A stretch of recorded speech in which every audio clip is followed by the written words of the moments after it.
Merci de m'accueillir. Je me sens débordée, lessivée, fatiguée, interrompue par le téléphone, occupée. Ça vous arrive parfois à vous aussi? Il y a souvent dans nos vies beaucoup à faire.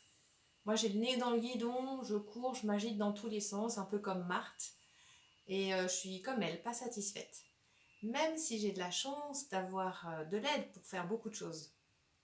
Mais si je prends pas le temps de la pause et que je me laisse emporter par les obligations, alors je m'essouffle. Mais est-ce que ces obligations sont vraiment prioritaires?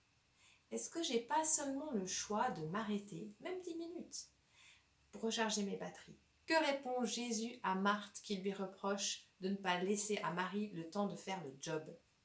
Est-ce qu'il lui dit « Mais ouais, t'as raison, d'ailleurs moi aussi je vais te donner un coup de main ». En fait, pas vraiment. Quand il s'arrête chez elle avec ses disciples, il y a pourtant beaucoup de boulot. Accueillir tous ces gens, leur offrir de l'eau pour les ablutions, pour boire, leur donner à manger, Marthe ne chôme pas. Il y a tellement de monde, elle a tellement à faire et elle râle au bout d'un moment. Et le Seigneur lui répond « Marthe, Marthe, tu t'inquiètes pour beaucoup de choses, mais une seule est vraiment nécessaire. Et Marie a choisi ce qui est bon. Et personne ne lui enlèvera. Une seule chose est nécessaire. » Je crois que Jésus indique à Marthe qu'elle a le droit de prendre une pause pour être en relation avec Dieu, avec lui. Tout le reste n'est pas si important, ça peut attendre. La meilleure chose ne sera pas enlevée à Marie. Dieu est toujours présent pour nous, toujours là. Mais moi, il peut m'arriver d'oublier de prendre soin de mon lien à Dieu pour prendre du recul, de mon lien à Jésus pour retrouver mon calme, mon lien à l'esprit pour le souffle.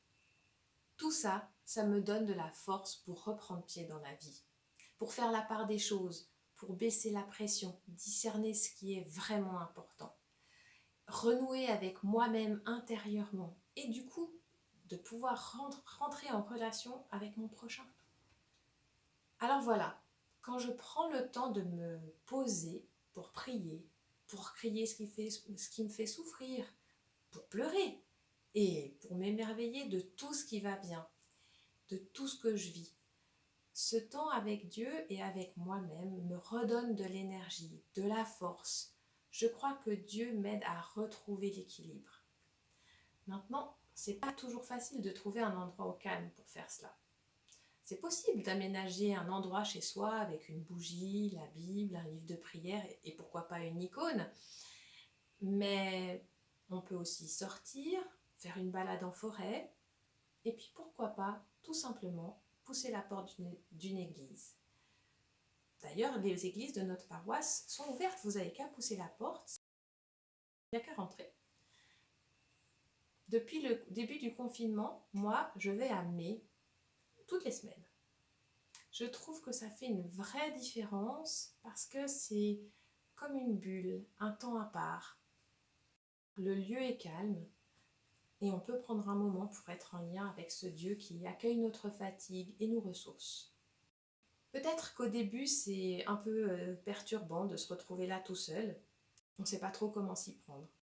Et petit à petit, j'ai appris à trouver comment mettre en place une sorte de rituel qui m'aide à plonger dans le lien vers Dieu. Pour vous y aider, si vous voulez, il y a quelques liens vers des musiques ou vers des textes que j'ai mis dans les commentaires de cette vidéo. Alors, n'hésitez pas. J'ai quelques annonces à faire. Les prochains cultes ne pourront pas être enregistrés en vidéo. Par contre, les vidéos vont continuer à un rythme qui diminue. Elles s'interrompront pendant l'été et elles reprendront à la rentrée. Alors restez connectés au groupe WhatsApp, à Facebook et à YouTube. Merci de m'avoir accueilli. À tout bientôt.